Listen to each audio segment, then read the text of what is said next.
Assalamualaikum warahmatullahi wabarakatuh. Kami dari kelompok 1. Berikut ini adalah mind mapping atau rangkuman dari materi Whole of Government.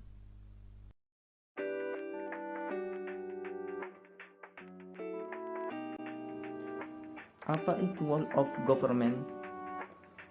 Whole of Government atau biasa disebut WOG adalah sebuah pendekatan penyelenggaraan pemerintahan yang menyatukan upaya-upaya kolaboratif pemerintahan dari keseluruhan sektor dalam ruang lingkup koordinasi yang lebih luas guna mencapai tujuan-tujuan pembangunan kebijakan, manajemen program, dan pelayanan publik. Mengapa perlu Whole of Government? Pertama, karena adanya dorongan publik untuk kinerja good government. Yang kedua, karena adanya keberagaman. Yang ketiga, karena perkembangan teknologi dan informasi. Dan yang keempat, egosentral atau siloisasi. Manfaat yang dicapai dengan Whole of Government yaitu efisiensi, sharing informasi, lingkungan kerja, daya saing, akuntabilitas, koherensi kebijakan, biaya atau cost, pemborosan atau waste, duplikasi pekerjaan, inkonsistensi kebijakan, waktu penyelesaian layanan tertentu. Bagaimana Whole of Government dilakukan? Whole of Government memiliki kategori dan tipe guna menciptakan kerjasama antar instansi dengan cara yang pertama adalah koordinasi. Koordinasi mencakup penyertaan, dialog, dan joint planning. Kemudian integrasi. Integrasi mencakup joint working, joint venture, dan satelit. Dan yang terakhir adalah kedekatan dan pelibatan. Hal ini mencakup aliansi strategis, union, dan merger.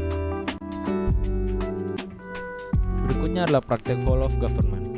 Praktek Whole of Government meliputi penguatan koordinasi antar lembaga, membentuk lembaga koordinasi khusus, membentuk gugus tugas, dan yang terakhir ialah koalisi sosial. Tantangan dalam praktek Whole of Government. Yang pertama adalah kapasitas SDM dan institusi. Kapasitas SDM dan institusi-institusi yang terlibat dalam WOG tidaklah sama. Perbedaan kapasitas ini bisa menjadi kendala serius ketika pendekatan WOG, misalnya mendorong terjadinya merger atau akuisisi kelembagaan, di mana terjadi penggabungan SDM dengan kualifikasi yang berbeda. Yang kedua, nilai dan budaya organisasi. Seperti halnya kapasitas SDM dan institusi, nilai dan budaya organisasi pun menjadi kendala manakala terjadi upaya kolaborasi sampai dengan penyatuan kelembagaan. Yang ketiga, kepemimpinan. Kepemimpinan menjadi salah satu kunci penting dalam pelaksanaan Whole of Government. Kepemimpinan yang dibutuhkan adalah kepemimpinan yang mampu mengakomodasi perubahan nilai dan budaya organisasi serta meramu SDM yang tersedia guna mencapai tujuan yang diharapkan. Whole of Government berdasarkan jenis. Pertama, pelayanan yang bersifat administratif, yaitu pelayanan publik yang menghasilkan berbagai produk dokumen resmi yang dibutuhkan warga masyarakat. Berikutnya ada pelayanan jasa, yaitu pelayanan yang menghasilkan berbagai bentuk jasa yang dibutuhkan warga masyarakat seperti pendidikan, kesehatan, ketenagakerjaan, perhubungan, dan lainnya.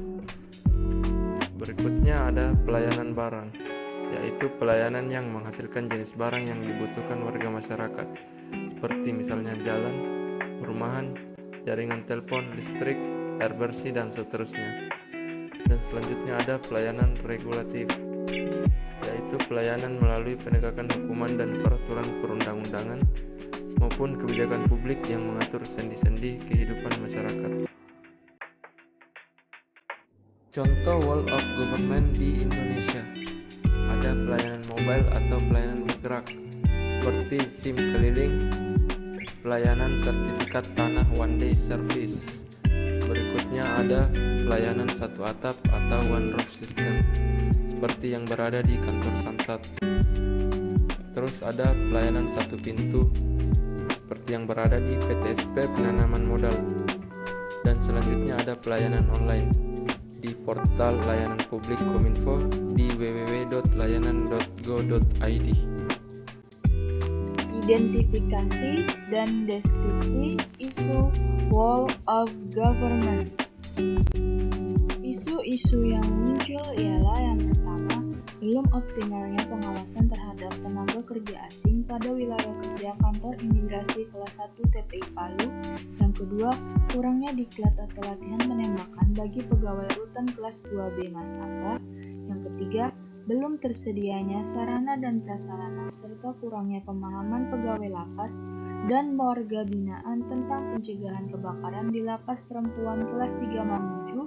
Dan yang keempat, belum optimalnya penyebaran informasi tentang isi paspor di kantor imigrasi kelas 1 TPI Ambon.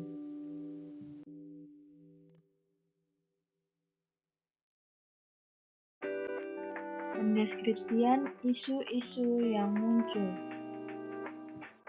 Penetapan isu dengan menggunakan metode urgency, seriousness, and growth atau yang biasa kita sebut dengan USG.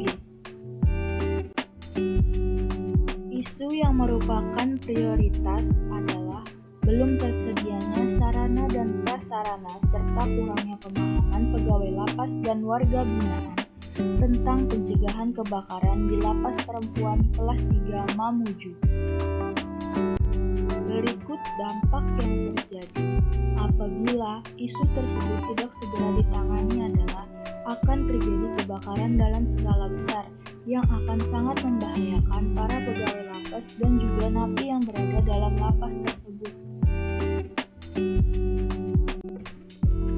Solusi penyelesaian isu tersebut adalah dengan melakukan kerjasama yang bisa dilakukan oleh Lapas Perempuan kelas 3 Mamuju dengan Dinas Pemadam Kebakaran dari Kabupaten Mamuju dengan melakukan kegiatan sosialisasi dan simulasi penanggulangan kebakaran sebagai bentuk langkah preventif dan deteksi dini terhadap bencana kebakaran.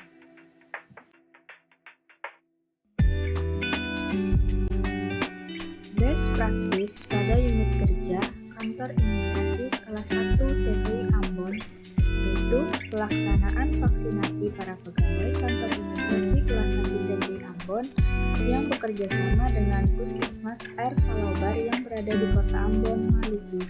Yuk simak videonya.